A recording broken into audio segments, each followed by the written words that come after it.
Dziękuję, thank you. So, my name's Richard. I'm from England, where the politicians are ugly and stupid, the traffic is terrible, and a significant percentage of the population are racists, and they hate immigrants. And so I decided to move to Krakow in Poland. So, why am I here talking about management? Imagine you're in high school and you're doing a workshop on entrepreneurship, and the entrepreneur on stage says, let me give you a challenge, a management challenge. Imagine you're an ambitious young man or woman, 14, 15-year-olds, and he says, you're in charge of an ice cream business, and you don't like that because he's patronizing you. And then he says, it's the largest ice cream business in the United Kingdom. You're producing 30 tons of ice cream a week. You have 40% market share. You are having flat-out sales, so you're working 3 shifts, 24 hours, 7, and you're walking through the production area. You're feeling pretty good about yourself because you're the boss. And then I want to give you a business challenge.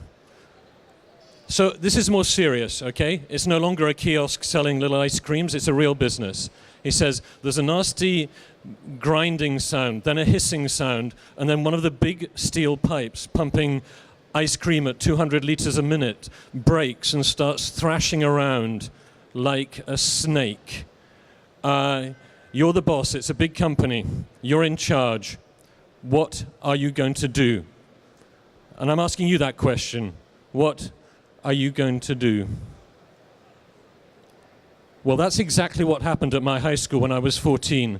And the entrepreneur said, if you wait too long in answering that question, you are going to drown in frozen ice cream. You're going to drown in frozen ice cream. And of course, the next thing someone said, maybe switch off the machine. And he said, you're the boss, it's a 2,000-person company. How do you know how to switch off the machine? That's not your job. And that was the moment when I realized that there's a different type of intelligence. The academic intelligence that we get taught at high school and in university is a different type of intelligence to the intelligence you need if you're an entrepreneur, if you're a businessman or a businesswoman. So the question is, how do you get things done? That's tough and it's important. Even more important is how do you get other people to get things done? Now, I came here, I'm not paid to be here. I expect activity, so please, how many people here, could someone define what a leader is or what a manager is? Just anyone here, put your hand up. And I'm expecting activity, this is a workshop. Yes, go ahead. So the leader goes first, and the team is going after the leader, and the manager is asking the team to go. Okay, so Krzysztof, can I have a round of applause for Krzysztof for being active, please? Give him a round of applause. Thank you. He said, I've knocked a letter over, so I better put that back. Yeah, the leader is someone who defines the goal and takes you where you want to go. Now, my hypothesis is that we don't get taught leadership at school.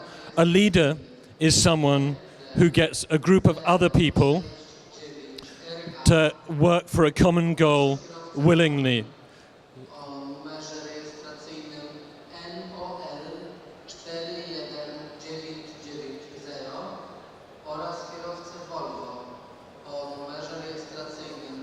I hope that's not your car.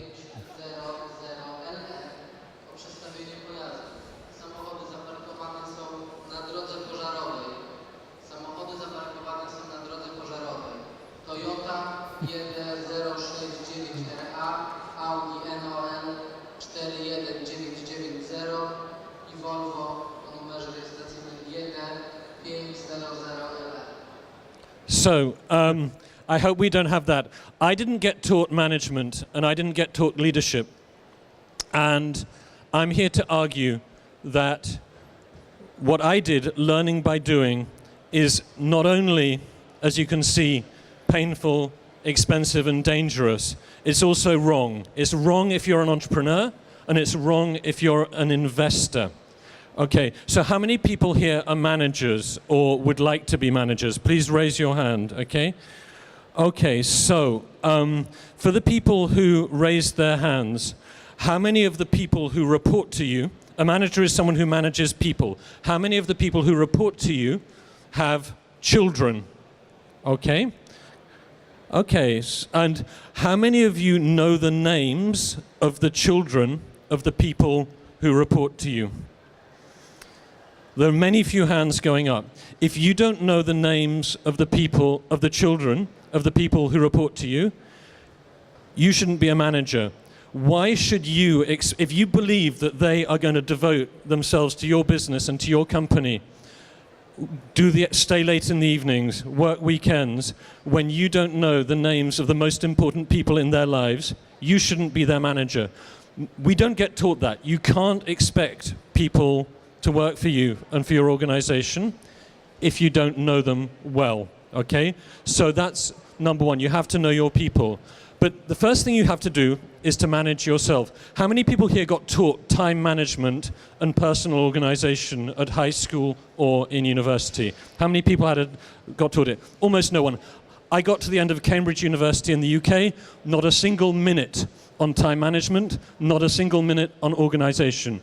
To manage yourself is two things, a diary and a to-do list, okay? If you can manage your time, you measure your life in terms of time. You can manage your life. If you can manage your life, you're going to be okay. It's relatively easy to learn time management, okay? To-do lists and a diary. That's not why I'm here. But managing other people is a lot harder. Why is it hard to manage other people? Can anyone give me an answer? Well, let me answer the question. People are difficult, and a lot of startups think it's enough to have beanbags, a Nintendo, to play pool, to play frisbee on the park, and that's not enough. It's not enough to have goals, KPIs, and it's not enough to be cool. So why isn't that enough? I really would appreciate some feedback, you know. Does anyone know why that's not enough? I'll ask the judges. Jess, why is it not enough just to have goals and KPIs? Because people have their own goals as well and they're irrational. People are irrational. People are difficult. People are not machines. People are not software, okay? So, first thing, you have to get to know your people. That's number one. You have to know them. You have to spend time with them. Fundamental rule of managing people. At least one 20-minute one-on-one, no one else in the room, once a week, where you listen, you don't talk. You know, if they're going to do a vital function for your company, it wouldn't be a bad thing to know that their son has got leukemia, or their girlfriend has just left them, or their mother is sick, or they're a borderline alcoholic. You'd like to know these things before you're going to give them a role, okay? It matters. You have to get to know your people. It's really important. You have to listen. You have to give them feedback, and you have to coach them. And if you're not capable of doing that, you shouldn't be a manager, and you shouldn't be wandering around Infoshare looking for money. You should be sorting out your management skills. What does the A in MBA stand for? Anyone? Anyone? Louder. Administration. Yeah, it sounds boring. It sounds boring, administration, but imagine you've got a startup and you've gone beyond your MVP, and you need to have your sales manager in Wrocław or in Berlin tomorrow morning to make a presentation about your business. It's no longer you, it's a team. Think of all the things you need to take care of to make sure that's done well. He or she has to have a laptop. He or she has to have licensed software. He or she has to be trained. He or she has to know what the company does. He has to know the product. He has to know what hotel he's allowed to stay in. Can he stay in the Sheraton? It's boring and it's important, but if you don't have the processes to run your business well documented, if people don't know what to do, your business is not going to work. You're going to spend your time answering emails one by one. So, processes. You have to know your people and you have to define processes. Communication, obvious. is so important. You have 2 ears, 1 mouth. Listen, listen, talk occasionally. Leadership. I didn't get taught leadership. I learnt it the hard way. If you can't lead, you won't retain your people. The number 1 goal of every manager and leader is to achieve whatever result they're aiming for and to keep their team together. If you have high rotation in your team, that's like churn among your customers. It's incredibly expensive to recruit. It's incredibly expensive to retain. And if those people are rotating because you can't manage them, you don't know what's going on in their lives, you are wasting your investors' money and you're killing the chances of growing a global organization. In Kraków, where I live, a lot of people say, nie chcemy być jak duże korporacje. Comarch, a big, boring corporation, makes 800 to 1,200 million zloty a year profit. I think the guys who are making $1 billion profit, a zloty profit, are the guys who are doing it right. They build their teams and they keep their teams. And obviously, so you have to get good at recruiting. How to do this? Luckily for you guys, we have access to something called the internet. And the best tools on management are run by an ex-army guy who runs manager tools, 2 ex-army guys. I used to be very arrogant and to criticize the military. My grandfather was a soldier, and I didn't like this idea of top-down military, but I was wrong. Soldiers make great leaders, and the reason they make great leaders is because they train everyone in their organization to be leaders for one very simple reason, that at any moment your boss could get a bullet through their head, and unless you know how to take over at that moment, everyone in your unit will die, okay? How many of your businesses are so well organized that your manager could get a bullet through their head now and you would immediately be able to step into their shoes and continue? That's called battle readiness.